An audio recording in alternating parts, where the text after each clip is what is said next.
Welcome, Detective. Today we're opening our very first case file. Our subject? Data. Now I know, it might look like a random jumble of numbers on a page, but trust me, inside every data set, there's a story just waiting to be told. And our job is to find it. You know, the best way to think about raw data is to picture a crime scene. It's chaotic, right? There are clues everywhere. Some are vital, others are just noise designed to throw you off. Well, raw data is exactly like that.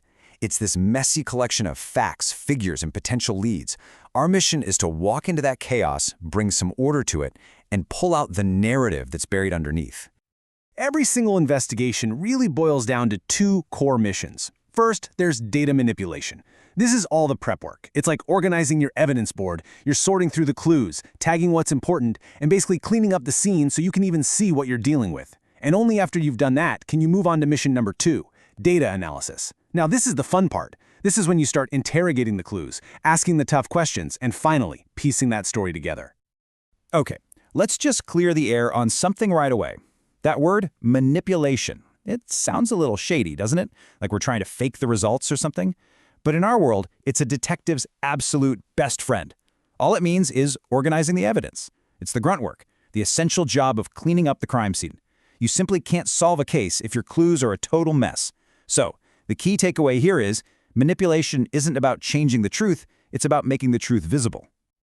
So with our evidence board all neat and tidy, it's time to bring in our first person of interest. And in pretty much every data investigation you'll ever do, the first suspect you call in for questioning is the average. On the surface, it seems so straightforward, so typical. But as you're about to see, this suspect can be incredibly deceptive. Let's look at the case file. We've got the annual salaries for a small team, just 5 employees. A quick glance shows a few salaries that are all kind of in the same ballpark. 50,000, 55, 60, 52, they're all pretty close. But then there's this one. Employee number 5 making almost $1 million. Whoa!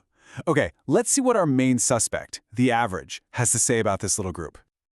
All right, so we run the numbers. The most common type of average, the one we all learn in school, the mean, tells us that the typical salary here is over $233,000. Now imagine you're a manager and you see that number. You might think, wow, this team is crushing it. Everyone must be making a fantastic living. Case closed, right? Well, not so fast. Let's just pause for a second and really interrogate this clue. Take another look at the evidence.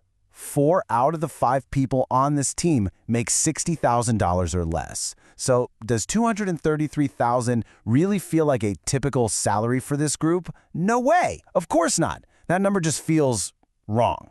And that feeling is a clue. It tells us our primary suspect, the mean, might be trying to mislead us.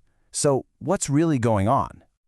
To find out, we need to bring in another member of the average family, the median. See, the median doesn't get distracted by really high or really low numbers. It just points to the value that's sitting smack dab in the middle of the whole lineup. And when we find that middle salary, it's $55,000. That number feels way more representative of the group, doesn't it? And this whole thing just perfectly illustrates the first rule of data detection. Your initial suspect is rarely telling you the whole story. This little mystery with the salaries shows us exactly why we can't just rely on one number. We need to do a full character study on our data. And to do that, we bring in the whole lineup, what statisticians call central tendency, so we can build a really complete profile. So here they are, our official lineup. First, you've got the mean. The easiest way to think about this one is as the fair share value. If everyone threw their money into a big pile and then split it up evenly, the mean is what each person would get. Next in line is the median, our middle value. It's just the person standing in the exact middle of the line when you sort everyone from smallest to largest. It's not influenced by the giant at the end of the line. And finally, we have the mode.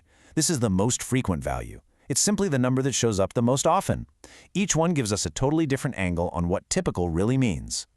And believe me, choosing the right suspect for the job has massive real-world consequences.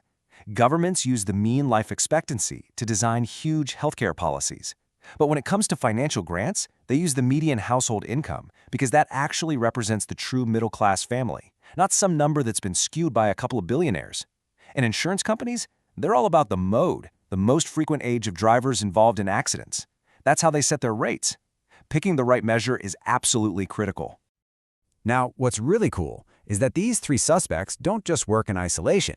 The relationship between them, the tension, you could say, tells its own story. It reveals the shape of our data, a characteristic we call skewness, and that is a major clue about what's really going on under the surface. So let's circle back to our salary case. We had that one huge outlier, right? That $950,000 salary. What did it do? Well, it acted like a giant magnet. It pulled the mean way, way up, far away from the median.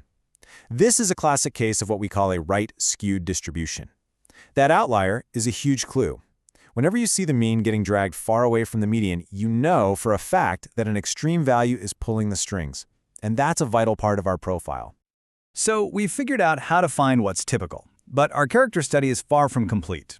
Now we have to ask a different question. How predictable is our data? Is its behavior really consistent and reliable, or is it just all over the map? This brings us to the next stage of our investigation, measuring predictability. The fancy term for this is dispersion, but really it's just a measure of how spread out everything is. Think about it like this.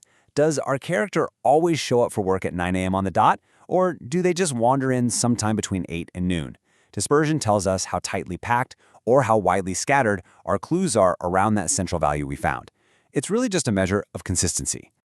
And the main tool in our kit for measuring this is called Standard Deviation. It's pretty simple. A low standard deviation means our character is highly predictable.